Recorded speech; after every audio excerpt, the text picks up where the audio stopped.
Using our Keynote speaker. So thank you. Um, After the afternoon session, again, there'll be plenty of time for lunch and for speaking with our sponsors. Also, again, if you didn't hear me before, anybody that needs CLE or CFP or CFP, please make sure you sign up. Also, before you leave, there are things to take on the table before you exit. So with that, let's start that video again so everybody can hear. Charlie Martin, you know what you're thinking. Yep, I'm thinking it. If I could have 10 minutes sitting next to her, I would know that I'd not lived my life in vain. Does she know you like her? Oh. I think she misinterpreted my flirting for food poisoning. Of course, in her defense, I did throw up after. Are you okay? Okay. You messed up my one chance to kiss Kendra. I was just trying to help you. Okay, why does everyone think I need help? I have my own parking space, my own bathroom, the best ride in town. I'm great. You two clearly need more help than I do. Well, got one shot. Get it right. I'm getting ready. Gotta look real hot. It's Friday night. I'm getting ready. I'm getting ready today. I'm getting ready to say I'm not that weird geek you think I must be.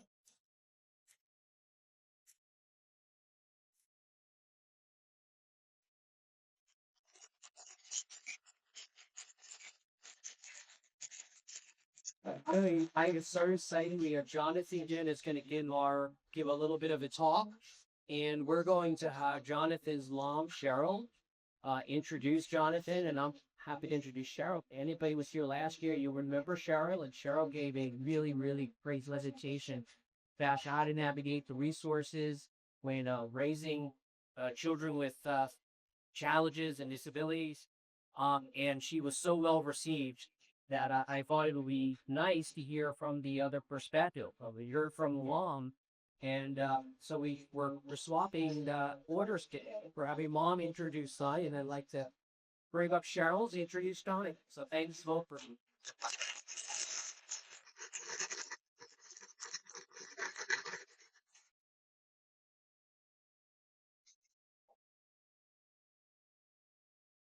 Good morning, everyone. Today is my honor to introduce my son, Jonathan Lengel, as this year's keynote speaker, and I can assure you he's much more interesting than I am. Jonathan is an actor, singer, songwriter, and piano player, best known for his breakout role as Archie in Netflix's 13 the Musical. Jonathan, who has muscular dystrophy like the character he portrays, was discovered following a worldwide casting call. He can also be seen in theater camp, appearing alongside M. Clark, Kamala Gordon, now streaming on Hulu and Disney+. His work has been featured in Forbes, Variety, Deadline, and his Star Ledger, to name a few. He is a rising junior and Dean's List student at Fordham University Wakey Center, where he is a double major in digital technologies, emerging media, and music for the Mallorcan Spanish. He is the recipient of the Fordham Founders and Loyola Scholarships. As an ambassador with the Muscular Dystrophy Association, he has advocated for disability representation in the arts, entertainment, and media spaces. In addition, he has lobbied lawmakers in collaboration with Cure Degenerative Muscular Dystrophy for greater accessible air travel for wheelchair users. Jonathan continues to audition for film and television while in college and is currently represented by Arise Artist Agencies in Los Angeles. Please welcome my son, Jonathan.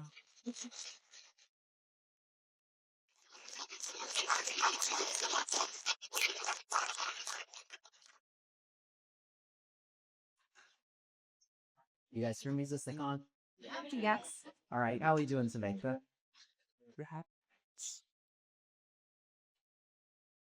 Great. Thank you, Mom. And thank you all for having me here today. It's honestly a little surreal seeing as we're a room full of lawyers when my mom introduces me as if I'm close to the Oscars and Grammys. So thank you for indulging us both. Before we begin, I do want to clear something up because at some point today, someone in the room is going to see you stand up out of my wheelchair and take a few steps and think, oh my God, it's a miracle. But I promise you, it's not. I'm an ambulatory wheelchair user which basically means I use my wheelchair full-time for mobility and endurance. But I can take some steps to certain situations, usually only indoors. So you see me standing or walking there, I assure you, I'm not cured. I started raising that point by myself, mainly because I love to make that sure, but also because I think that people's perceptions of disability could be very black and white. And it's usually just because they don't experience disability on a daily basis. So I think it's important to explain just to give you an understanding of what it is to be an ambulatory wheelchair user. And I've been an ambulatory wheelchair user my whole life. I was born with a rare form of congenital muscular dystrophy. And growing up, there were a lot of conversations by doctors around rotations, things they weren't sure I'd be able to do. Doctors told my parents I'd probably write the pencil. And today I write cursive. And for the past 10 years, I played piano despite my hybrid-flexible hands. And as you can see, there's nothing wrong with my voice. Luckily, my parents raised me to focus not on what I lacked, but on what I had. My voice, my creativity, my humor, my musicianship, and my ability to connect with people. My parents constantly told me to focus on my gifts and talents. When I was worried I wasn't like the other kids, my mom always told me, Jonathan, if we were all the same, the world would be boring. And that mindset and support changed my life. Because when I wanted to take dance lessons, my parents didn't say, that's idealistic. They figured it out. And mom signed me up for dance lessons. When I wanted go-go training, acting lessons, piano lessons, despite concerns about my joints and physical limitations, they figured it out. My mom signed me up for all of the above and drove me everywhere, often with my little sister in tow.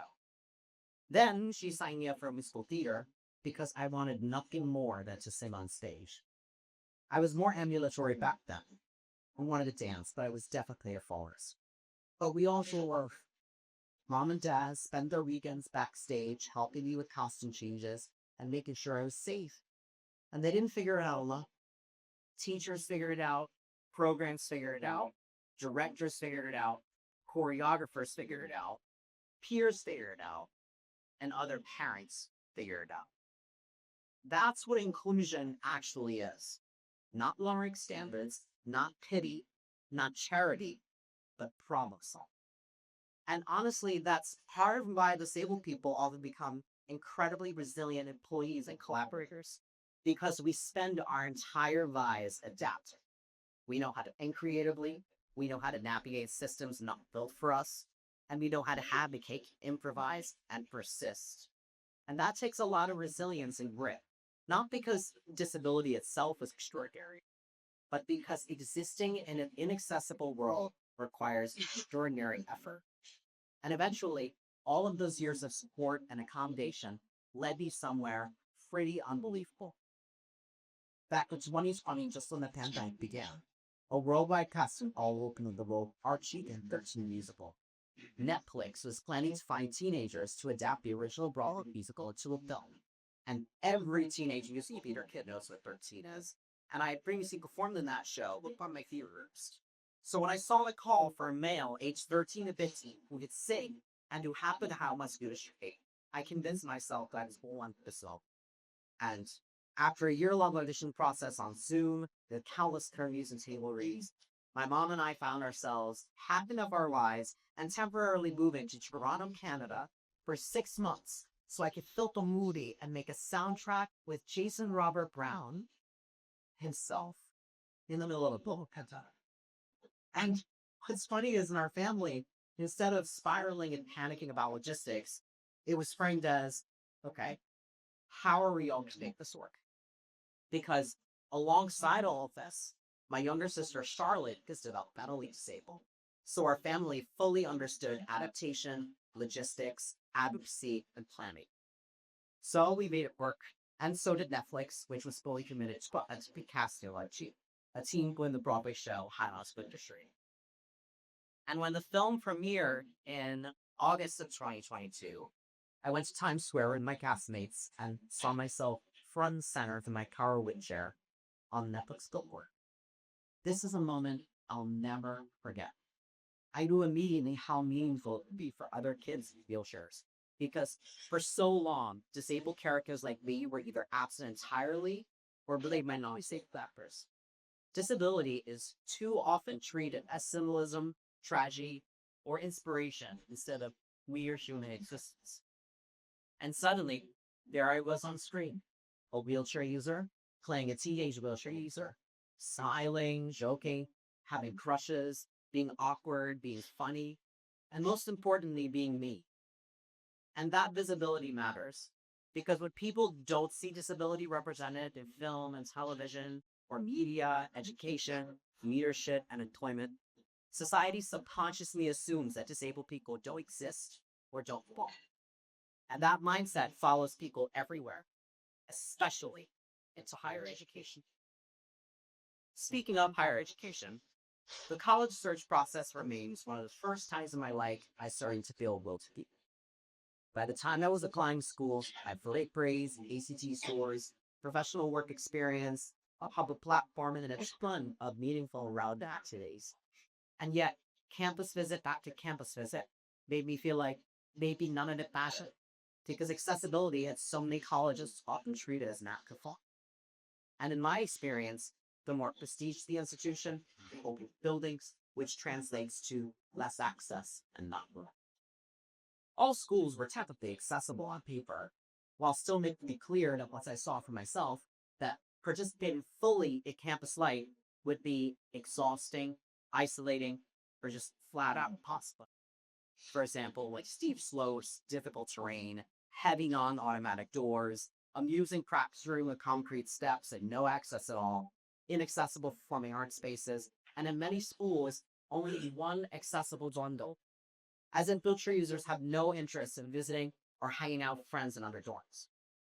And so it went, colleges at appraisals. And for the first time in my life, I remember thinking, what if all of those achievements and all of those gifts and talents my parents encouraged me to focus on all those years ago are enough? Then I found Ford University. And with Fordham, it wasn't perfection that stood out to me because no institution is perfect. However, it was Fordham's me and my accommodations and Fordham's unwavering commitment, true Jesuit spirit, to create space for me to fully participate in counseling. I've often said there's a behind the scenes to my life, but is really only fully understood by myself, my family, my caretakers. And preparing to live away at college independently was no exception and no easy. While other kids my age were joining senioritis in high school, I was quietly working with the college disability office facilities team to get my housing constructed in time for the fall semester. My family and I also had to figure out how to interview, hire, and fund personal care attendants, which are the sole responsibility of student disability. We started the process early, but by late August, we still had our doubts about how it all worked. This time, we can only exhaust so far. I would have to, not unlike other college students, put my feet to the fire and learn as I go. And so it went. My mom cried, out of war shape right now. And my dad looked relieved because he didn't have to spend his weekends doing useful year anymore. And off I went. Needless to say, my first 2 years of college have been a boat so far. I'm living on my dream New York City next to the Fallon's at Ticket Center. I'm right next door at the Met. And it's the only place I really ever want to be. I'm the vice president of Fordham's Appellate. You can find me all over campus, from the songwriting club, open mics nights, to taking the stage, Slender's musical theater rumors. And once again, everyone figured it out. Because at the end of the day, accessibility is not just about ramps or elevators or the ADA. It's about whether people feel welcomed into a space socially, professionally, academically, and culturally. And that brings me to all of you, because every person in this room has it takes. Whether through hiring practices, policy, firm culture, client advocacy, physical accessibility, or simply the assumptions you carry into a room. And I think one of the biggest misconceptions about disability, and one that's being tossed around lately more than ever, is that diversity, equity, and inclusion is somehow lowering the bar. But I assure you it's not. It's finally allowing people to reach the bar in the first place. Disabled people do not need lower expectations. We need access. And when we have access, we thrive. Not because we're inspirational and not because we're superheroes, but because talent is universal. Opportunity is not. That's the same. So if there's one thing I hope we take away from today, it's this.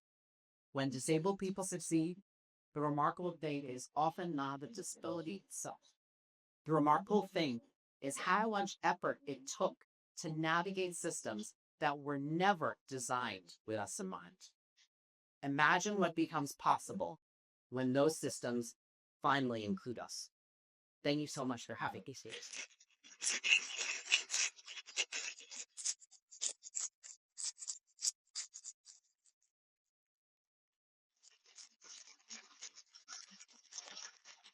And before I end my presentation today, I put together a couple of let's see, you want this mouth, right? So I put together a couple of slideshow photos of some behind the scenes stuff, just my journey for sure team. Obviously, that first photo is me at my vote board in Times Square. That middle photo was us at the premiere in New York City at Paris Theater. That's me on the red carpet premiere.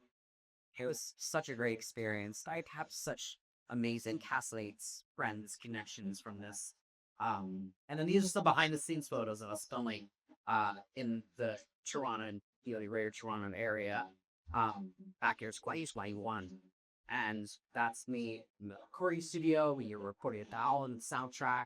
And that little singing clip you guys saw earlier, me in the windowsill singing next to the computer, that was all filmed in like a 4-wall random studio thing. That's kind of what you can see with this huge camera is super manager. It's super cool because when you're not like in this world, you don't really know like the movie national real behind this like something cool show. And then that's me in costume. This next photo is if you watch the film on Netflix, there's a movie theater scene, and I think just all these cameras just wall puzzle is so mind blowing to be moved to the stage to see it. Some of you might know Josh Peck he was in the film with us. He played the rabbi in one of the scenes. So I got a photo with him. Also, if they're familiar with Beer Parliament or Cheers or Insolda, she was in the film as well. I got to meet her. It's just one of the nicest people to do that for me. And yeah, so those are some of the photos I got. On this beginning slide. This slide, I have my Instagram and TikTok, a Lengel official. My LinkedIn is also Jonathan Lengel. Like I said, my mom said I'm a singer, songwriter, musician. I have a song out on all streaming platforms. That's called Story. And last year, my freshman year of college, I wrote an article in Must Be the Shirby Association Plus magazine called First Semester in Europe Minute. If you go to the link in my Instagram bio, I have like a link tree with all of those different things. You do keep check it out. Yeah, thank you guys so much, guys. For a sec. Sure, you can share.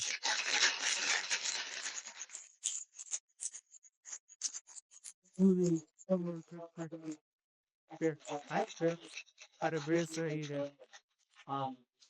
you mind if anybody has any questions? Sure. Say no más tiene question, John. Sure. Yeah, please. Avec questions, comments, yes.